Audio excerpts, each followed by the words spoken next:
आइए प्रॉब्लम देखते हैं कि 10 ohm resistive load is to be impedance matched by a transformer to a source with 6250 ohm of internal resistance.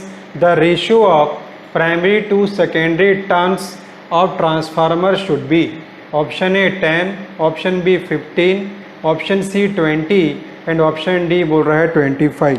तो इस question में क्या क्या चीज़ दिया हुआ है। यहाँ पर बोल रहा है एक 10 ओम का क्या है, एक 10 ओम का रजिस्टिव लोड है। ये 10 ohm resistive load is to be impedance match, impedance matching हो रही है by a transformer to a source with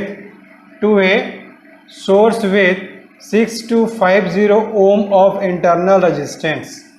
ठीक है, तो इम्पिडेंस मैचिंग हो रहा है यहाँ पर। एक प्रकार से हम बोल सकते हैं लोड का विद द सोर्स, और सोर्स का जो इंटरनल रेजिस्टेंस है वो दिया हुआ है 6250 ओम। फिर बोल रहा है the ratio of primary to secondary turns of transformer should be. ठीक है, तो रेशियो बोल रहा है मतलब क्या निकालना पड़ेगा हमको यहाँ पर N1/N2, ये हमको क्वेश्चन में निकालने के लिए बोल रहा है। अब यदि इस क्वेश्चन को थोड़ा सा ध्यान से हम समझें तो यहाँ पर ट्रांसफार्मर के बारे में बात हो रहा है। So if I draw the transformer, okay, so if I draw the transformer here. अब आप देखेंगे कि सोर्स के बारे में मान लेते हैं कि ये हमारा हो जाएगा supply voltage at this side, और इधर मान लेते हैं we can say this is the load side, this is the load side of the transformer। ठीक है, क्लियर है यहाँ पर। तो हम एक प्रकार से ये बोल सकते हैं कि भाई ये हमारा प्राइमरी हुआ और ये हमारा सेकेंडरी हो गया। ठीक है, क्लियर है। तो अब यहाँ पर देखेंगे क्या बोल रहा है, 10 ओम रजिस्टिव लोड। तो जो लोड है क्या नेचर है उसका, एक रजिस्टिव नेचर है, और इसका अमाउंट कितना दिया हुआ है, इट इज गिवन 10 ओम। ठीक है, तो इसी को हम लोग RL भी बोल सकते हैं कि जो लोड रेजिस्टेंस है, तो लोड रेजिस्टेंस की बेसिकली जो वैल्यू है वो कितनी हो जाएगी, this will be the 10 ohm. ठीक है, मैं impedance matched by transformer to a source with 6250 of internal resistance. अब मान लेते हैं कि ये जो सप्लाई सिस्टम है हमारा, जो सप्लाई सोर्स है, इसका कुछ इंटरनल रेजिस्टेंस हम मान लेते हैं। ये मान लेते हैं हम इसका इंटरनल रेजिस्टेंस RI लिख देते हैं इसको समझने के लिए। तो इंटरनल रेजिस्टेंस मान लेते हैं। तो इंटरनल रेजिस्टेंस की वैल्यू कितना क्वेश्चन में दिया हुआ है, ये दिया हुआ है 6250 ओम। ठीक है, ये दिया हुआ है यहाँ पर से। तो अब हमको बेसिकली क्या करना है, यहाँ पर हम यहाँ पर लिख सकते हैं कि this is the primary turns N1, this is the secondary turns N2, और यहीं पर क्या करना है हमको N1/N2 का क्या निकालना है, यहाँ पर से रेशियो निकालना है। ठीक है, so now how will solve this problem. देखें यहाँ पर, वैसे यहाँ पर इस प्रॉब्लम को सॉल्व करने के लिए एक एनालिटिकल पार्ट भी आता है, लेकिन वो मैं आपको यहाँ पर नहीं बताऊंगा, directly main concept I will share with you. ठीक है, तो load resistance, if we have a impedance matching with the load to the source, then we can write this RL will be equal to N square into RI. Load resistance will be equal to the N square into RI. Okay, so here the N will be N2/N1, here N will be N2/N1. So I can write here this RL will be equal to N square into RI, और RL की value कितनी दी हुई है, ये दिया हुआ है 10 equal to N square into RI की वैल्यू कितनी दी हुई है, ये दिया हुआ है 6250। ठीक है, अब यहाँ से यदि हम सॉल्व करेंगे इसको तो ये आएगा N स्क्वायर / 625। फर्दर सॉल्व करेंगे तो ये आएगा √625। Okay, and further will solve, so this will gives how much, 1/25। तो जो n की वैल्यू आएगी वो कितनी आएगी 1/25। बट हमें क्या निकालना है, हमें निकालना है primary to secondary turns ratio. ठीक है, तो n इक्वल टू क्या होता है, अभी मैंने वहां पर लिखा हुआ है, तो n इक्वल टू क्या हो जाएगा, this is n2/n1 equal to 1/25। लेकिन हमको क्या निकालना है, हमको निकालना है n1/n2, तो उसको रिवर्स करेंगे तो ये हो जाएगा 25। ओके, सो n1/n2 की वैल्यू कितनी आ गई यहाँ पर 25 आ गई, यूनिट लेस रहेगा ये। ठीक है, तो यहाँ पर ऑप्शन कौन सा होगा, so option D. So option D will be the answer for this particular case. Will look next problem. A transformer has at full load iron loss of 900 watt and copper loss of 1600 watt. Then the transformer will have a maximum efficiency at a load of option A 66.6%, option B 125%, option C 75% and option D is 133%। ठीक है, तो solve करने से पहले question को ध्यान से पढ़ते हैं। A transformer has at full load, तो आप ध्यान देंगे यहाँ पर फर्स्ट पॉइंट में यहीं पर मेंशन किया, transformer has at full load, मतलब एक ट्रांसफार्मर है जो फुल लोड पे क्या हो रहा है, ऑपरेट हो रहा है। आयरन लॉस ऑफ 900 वॉट, तो उसका आयरन लॉस कितना दिया हुआ है, ये दिया हुआ है 900 what, and A copper loss of 1600 what. Iron loss दिया हुआ है 900 वॉट एंड कॉपर लॉस दिया हुआ है 1600 वॉट।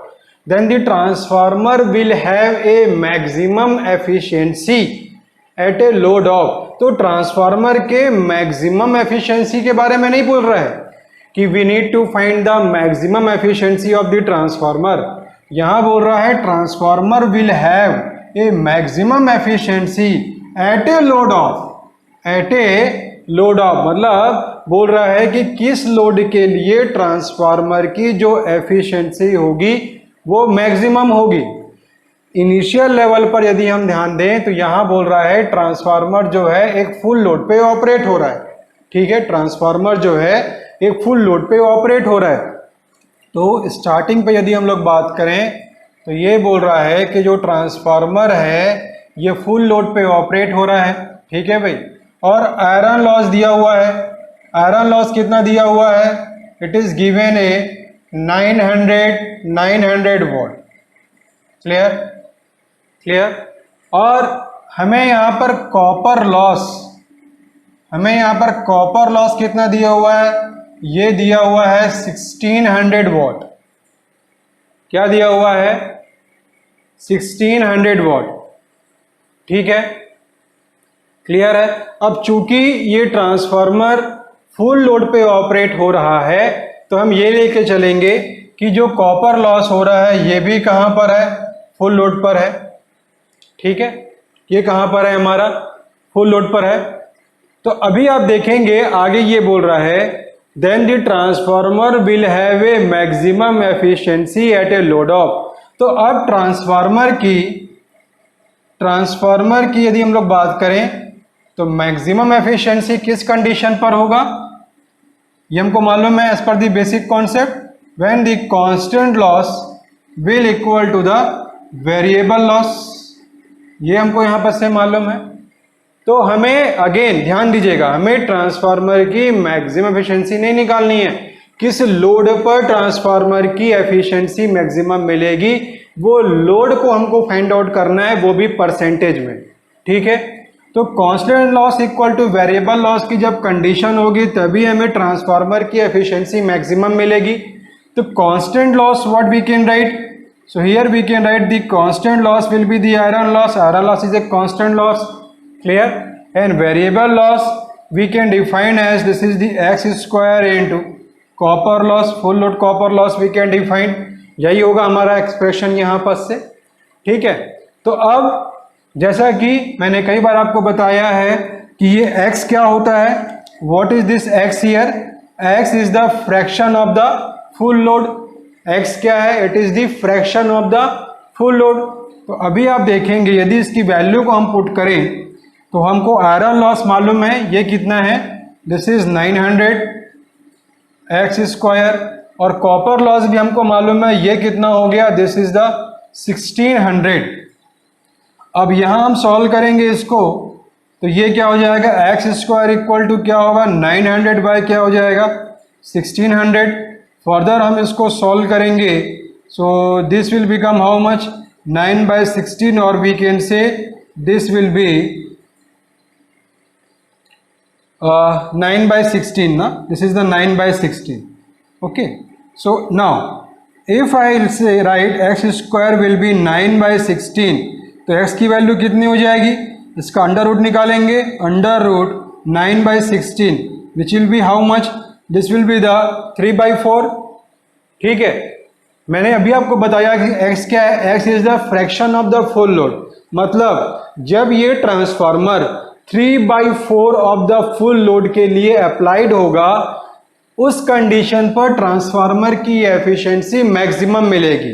मैंने क्या बताया आपको, whenever this transformer will operate on the 3/4 of full load, then will get the maximum efficiency. तब हमें क्या मिलेगा, मैक्सिमम एफिशिएंसी मिलेगा. लेकिन इस क्वेश्चन में हमको यहां पर फ्रैक्शन x की वैल्यू नहीं पूछा है, हमें पूछा है कि लोड बताओ परसेंटेज में कि कितना परसेंट का लोड अप्लाइड होगा कि हमें ट्रांसफार्मर की एफिशिएंसी मैक्सिमम मिलेगी. तो भाई हमने फ्रैक्शन तो निकाल लिया ना, x इक्वल टू 3/4 तो हमने निकाल लिया यहां पर से. ठीक है, अब यदि परसेंटेज की बात यहां पर करेंगे तो how will find the percentage, यहां पर क्या जाएगा, परसेंटेज निकालना पड़ेगा हमको इसको. तो क्या करेंगे, यहां पर से दिस विल बी 100% आएगा यहां पर. अब सॉल्व करेंगे इसको, तो ये कितना हो गया, दिस इज दी 0.75.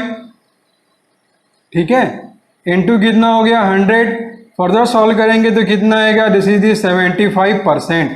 तो जब ये transformer 75% of the full load के लिए अप्लाइड होगा, इस कंडीशन पर ट्रांसफार्मर की एफिशिएंसी क्या मिलेगी, मैक्सिमम मिलेगी. तो यहां पर आंसर क्या हो जाएगा, आंसर हो जाएगा ऑप्शन सी.